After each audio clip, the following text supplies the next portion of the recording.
Math. For some people, when you say math, it instills fear in their heart, bad memories, and it's just something you want to outsource when you are considering home education for your children, or you know where your limitations are and you know that you're going to need a certain type of material or something, right? A certain program or help, or your dad, like me. Math wasn't my thing once I got into upper maths in high school. And so today I want to talk to you a little bit about that and share our math journey as a homeschooling family. So stay tuned.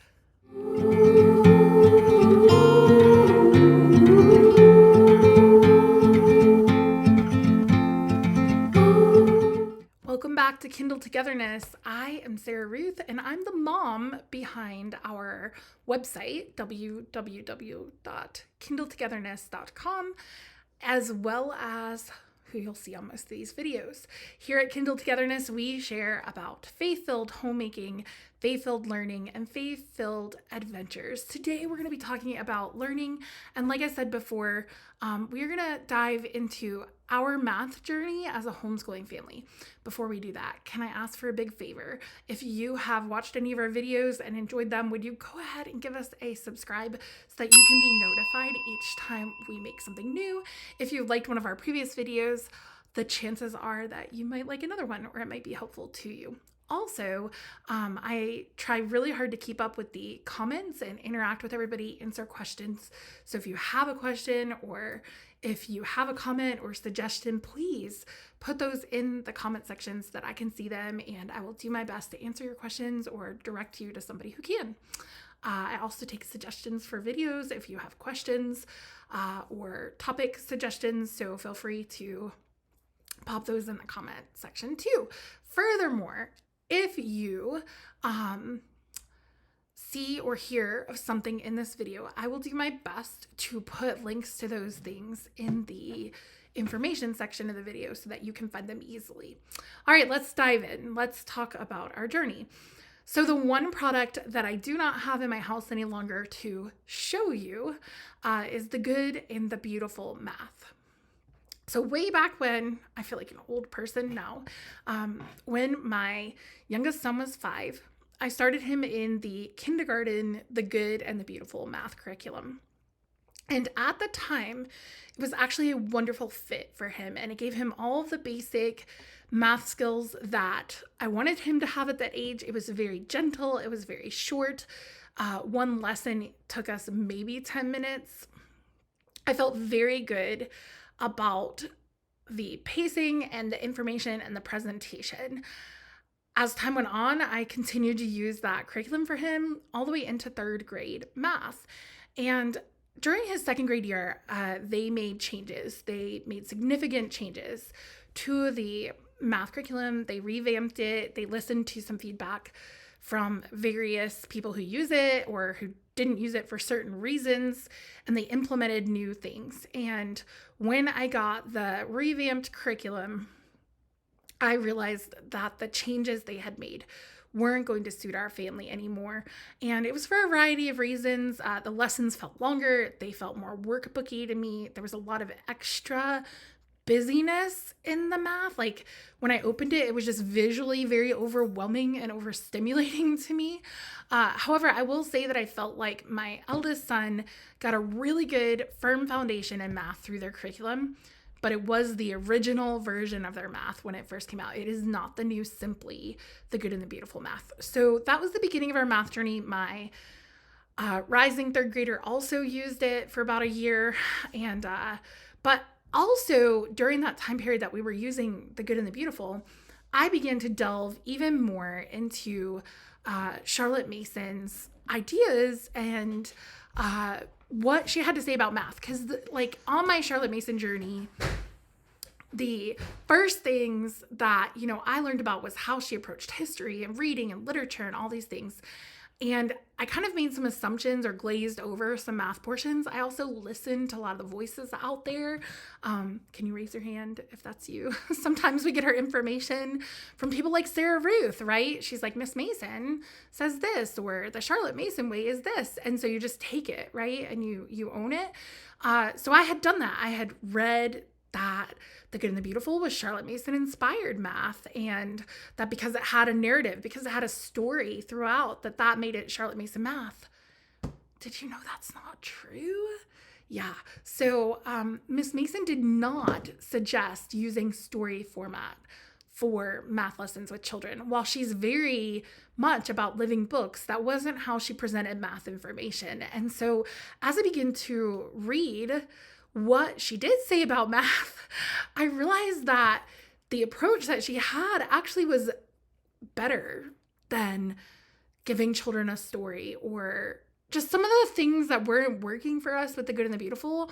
I feel like the reason why was because we do fit more of the style of what Miss Mason indicated math should look like, and it should be practical, and it should, just like everything else, point to the creator, and a lot of mental math and, mastery. And then once the student had mastered it, doing some practice, but not so much a spiral curriculum. And so as I became more confident, and I told you previously, like, math is not my strong suit. Now, elementary math, no issue, but I've always had a little bit of angst about math just because it didn't come naturally to me once I got up into trigonometry and calculus and things like that. And I needed a lot of help, and I had a lot of tears. I will tell you that one of my first experiences that kind of restored my love for math and my understanding that it's a God-given subject, I'll just share with you. When I was in college, I had to take quite a bit of math for my 2 degrees, and I wasn't excited about it. And on the recommendation of one of my peers, I signed up for who was supposed to be the best math teacher in our school. And on the very first day of class, he enters into the classroom and he passes out the syllabus, and he begins reading from Genesis 1. And he reads the creation account, and he says, God's, there was darkness and void, and, God spoke and said, let there be light. And then there was the evening and morning on the first day, and I'm just paraphrasing. And then he starts writing a formula on the whiteboard in front of us, and we're all kind of like, what is this crazy guy doing? But he had our attention. He was a really good teacher. He was the best math teacher at our school. And then he spun around and he goes, what is this? And some smart, intelligent person, not me, shouted out, it's the formula for light. It's the equation for light. And he goes, bingo. He goes, do you know what language God speaks? He goes, God speaks math. Wow, you guys, that really opened my eyes because, truth be told, God started this whole thing. And it is true that light is represented as an equation, a mathematical equation. And so maybe God does speak math. Of course, he speaks all languages, but I just thought it was so cool. And it was such a moment of connection for me. And knowing that if God, just a reminder that God created these ideas, these math ideas, and they're his. And so I need to have a loving respect and admiration for the way he designed the world and the way that it includes math. Okay, so that was part of my own personal math journey. And I recollect that time in the classroom over and again as I embrace teaching my boys to love math in the same way I do my best. They have their own math journey, right? But so at some point we began to realize, okay, the good and the beautiful math isn't going to work. What are we going to do? What are we going to do? And I, on the recommendation of a few different people, I grabbed some Kate Snow math. Sorry, I'm reaching down here because I did not get it out initially, but I grabbed some Kate Snow math. Oof, this is hard, you guys. All right. So I grabbed this and the division and one other curriculum that she has. And I must tell you, she did not have the grade level that I was working on finished for my oldest son. But this really wasn't the best for us. It's games and practice. And then we had, I think, her first grade curriculum. it wasn't the fit for us. It doesn't mean it's not a good curriculum. A lot of people highly, highly recommend this, say it's really well done. And I do think it's well done. It wasn't a great fit for us.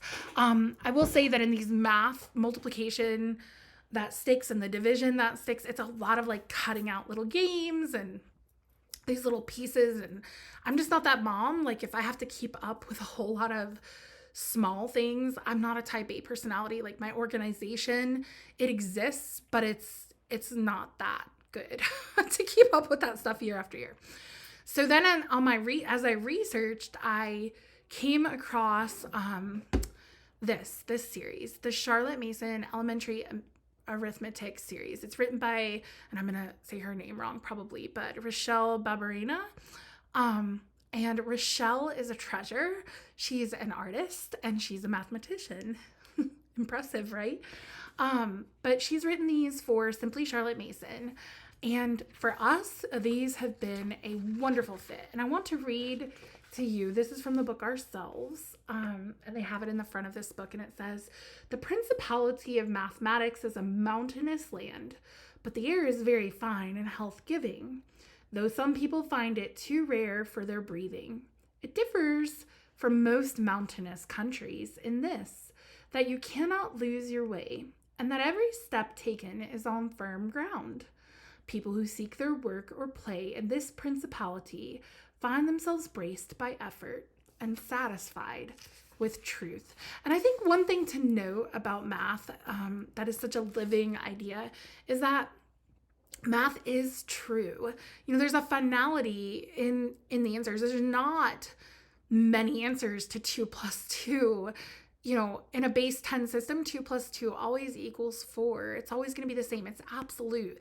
And this is really important in, you know, connecting ideas to God's word and how he creates, you know, everything, humanity, gender, you know, his law, all of it, like, is absolute truth. And so we can share that with our children through math concepts.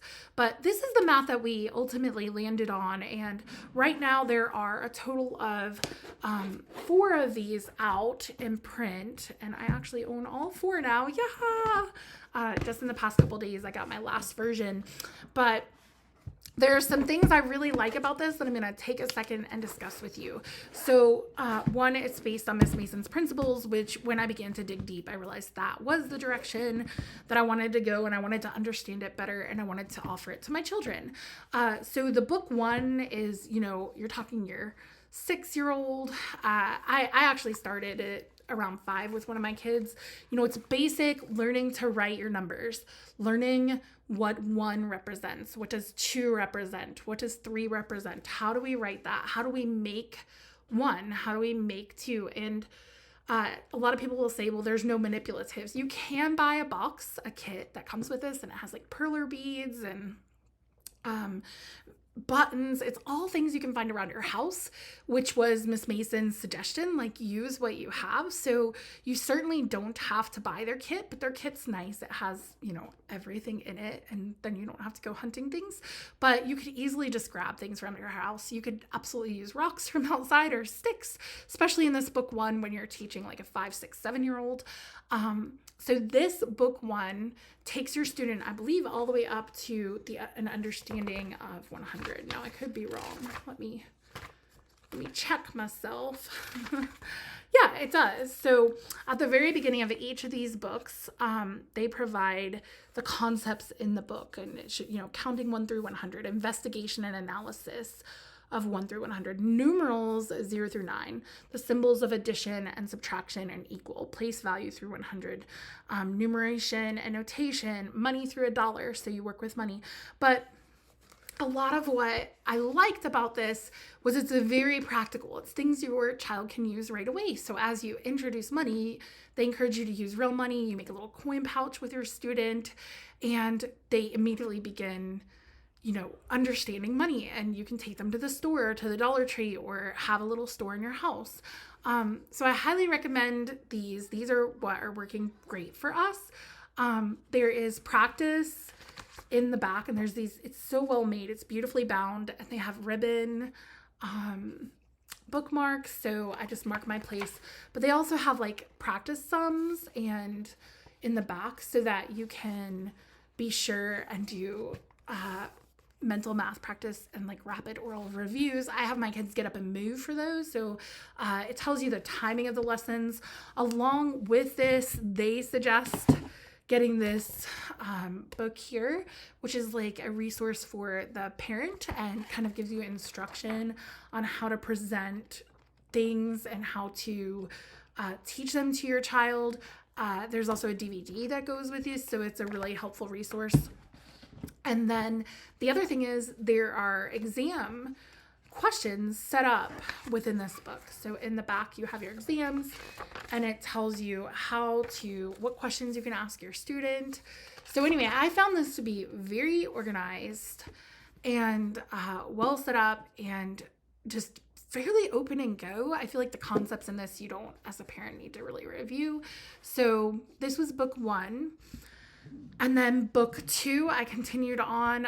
So my current rising 3rd grader has been using these since the beginning. He zipped through this book. And then he actually zipped through book 2. It's funny, we were wrapping up our school year this year and I was like, oh man, I was looking at his math and I was like, oh, we still have like 2/3 of a book left, or I think not even 2/3, more like 1/3 of a book left. And I was like, well, I guess we need to at least work through some of it. You know, I didn't want to hold off on a whole third of a text until the following school year. And then I happened to look at which book he was in. Well, he was in 2nd grade, year 2 of school, and he's 2/3 of the way through book 3.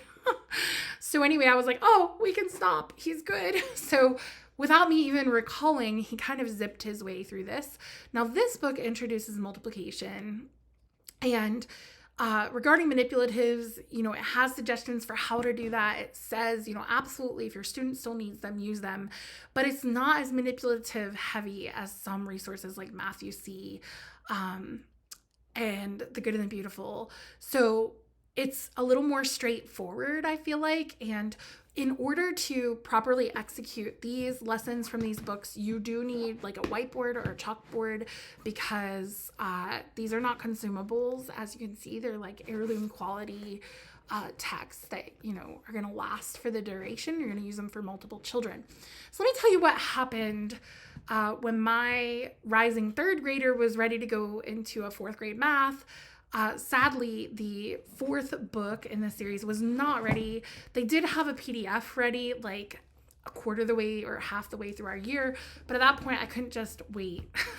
I couldn't wait 6 months. And so I had to do some research, and I actually came across Beauty and Truth Math. And I must say, these are very well put together resources. I would all agree heartily that they are Charlotte Mason. You purchase them by the year. And so as you can see, this is year 4 and it has a table of contents. It comes as a PDF. I printed this and bound it. It tells you exactly what your students should be doing. This is the term 1 guide, and I bound all 3 terms into one resource. But essentially it gives you, it's very well laid out. It tells you what manipulatives you may need. If there's any printables they suggest, they have video suggestions for the student. They have teacher helps, and it just goes through it. You know, it's very well laid out. They have at a glance set up in here. So this is paired with Strayer Upton Math, which is a very old, well-respected practical arithmetic series. The 2nd book is what you use in year 4 with this guide from Beauty and Truth Math.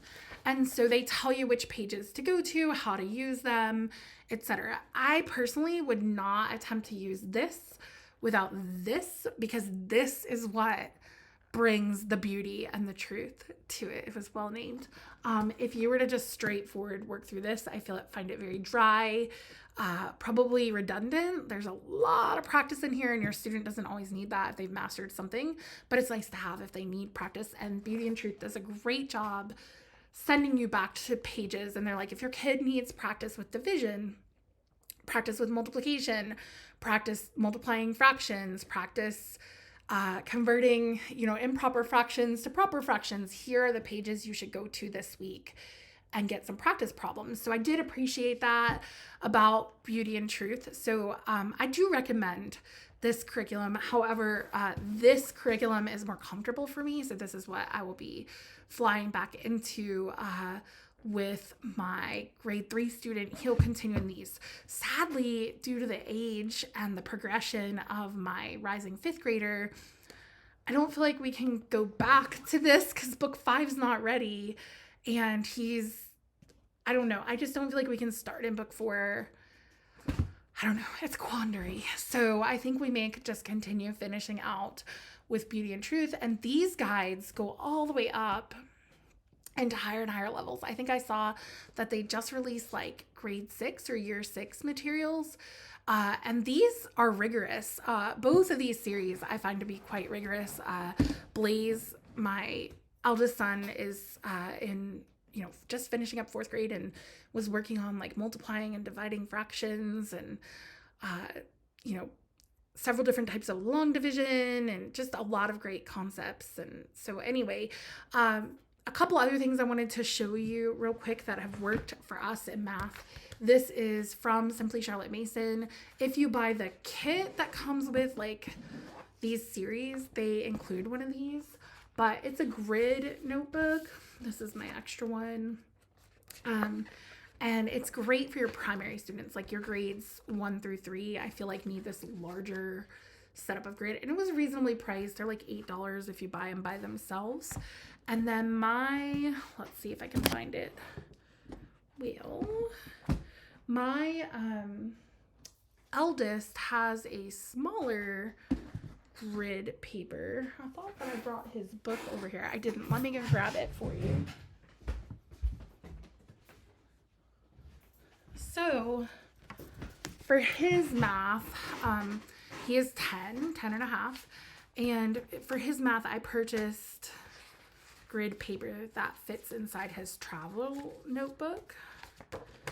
And so it's smaller scale. This particular one is from Juniper Grove Journals. And as you can see, the grid paper is not quite as large as what is inside of here. But it gives him a place. I set my boys up in these notebooks. By the way, is this a system that you'd like to see the inside of? Should I do a video on this? How our notebooks work and how they're set up in here? I'm happy to do that if it'd be useful for you, but I don't want to do it if it's not helpful. So you can comment below and let me know if you'd like to see their notebook system. I actually bought all of these at the same time. My youngest son is about to start formal learning this fall, and he will get his. They have an inscription inside of each and their name on the outside. And I put all their little notebooks in. As they get older, they get more and more notebooks to be accountable for. Okay, so last thing that I wanted to mention in this video is Life of Fred. So I will just tell you, I have heard great things about this series. It is set up like a storybook. It's very intriguing. My middle son has absolutely been enthralled by this. Some people say you can use this as a complete curriculum. I'm not sold on that, you guys. But I do think it's fun to do during morning time, and all of my kids were able to listen in, and it was especially good for my younger to try and answer some of the questions at the end of the chapters. The chapters are short and it follows the same characters, and so they really got into it. But if you have a student who's like an out-of-the-box thinker, or who just isn't taking to a standard course of math, you might consider taking a peek at Life of Fred as a supplement first and seeing how it helps them. Everybody thinks kind of differently and gets information and kind of takes hold of it differently. And then if it works for your student, then you kind of have an insight into what is working best for them. And then before I say goodbye, I will go ahead and show you the Charlotte Mason Arithmetic series books. I think it's level 2 and book 3 come with these bonus cards that are like review that you can leave with your student or give your student some independent practice. And this was one way that I started my oldest son on learning to do independent work. This was more review for him. However, it was great to be like, hey, this is your independent work today after we did our lesson. Or sometimes I would even do like around the world in our lesson area. So I would be like, okay, stand up and see if you can make it all the way around the room. What is 24 divided by 6? And I would have him give it, and he would go around it. And then I would give him this to write down the equations and solve them in his notebook. So it's kind of like repetitive practice for him, and I'm really helping him grasp the concepts. So anyway, I found these cards to be really nice and useful. I find that much of what is done by Simply Charlotte Mason is beautiful and really well done and thought through. So I hope that hearing a little bit of our math journey and what has worked and what didn't work for us is helpful for other families. Again, if you have questions, suggestions, math that worked for you, feel free to comment below and I will take a peek at those and interact, and maybe it'll help somebody else too. All right, until next time.